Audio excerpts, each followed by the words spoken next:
வணக்கம். இப்போ வாங்க நம்ம வந்து ஆனியன் தோசை எப்படி ஊற்றுறதுன்னு பார்க்கலாம். இப்போ வந்து வெங்காயம் அரிஞ்சு வச்சுருக்கு, கொத்தமல்லி அரிஞ்சு வச்சுருக்குது, மாவு கொஞ்சம் வச்சுக்கலாம்.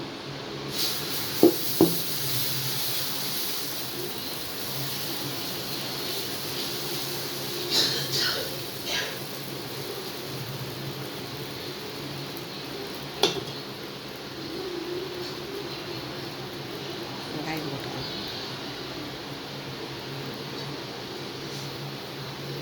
வீட்லேயே நம்ம ஆனியன் தோசை சுற்றுவோம் சூப்பராக. வெங்காயம் எவ்வளோ தேவையோ அவ்வளோ போட்டுக்கலாம்.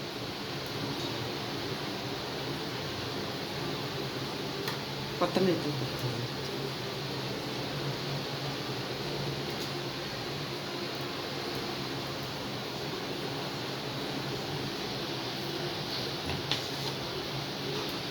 மிளகுத்தூள் கொஞ்சம் தூவி விட்டுக்கலாம்.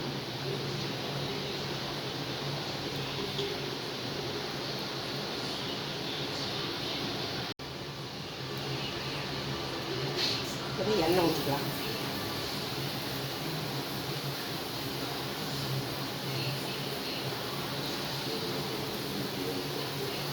சூப்பராக வாசம் கம்மன்னு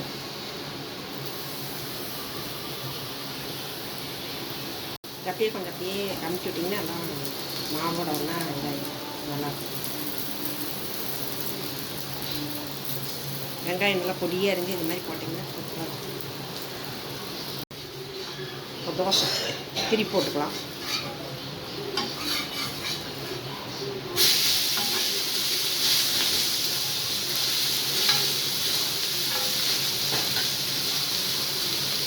வெந்திரிச்சு எடுத்துடலாம்.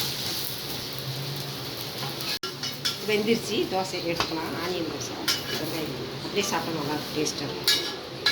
பாருங்கள், தக்காளி தொக்கு வச்சு சாப்பிட்டா டேஸ்ட்டாக இருக்கும். நல்லா தக்காளி தொக்கு கொஞ்சம் வச்சு சாப்பிட்டோன்னா சூப்பரான வெங்காயம் மொறு வெங்காய தோசை தயார். ஆனியன் இந்த மாதிரி நீங்களும் செஞ்சு பார்த்துட்டு எப்படின்னு சொல்லுங்கள்.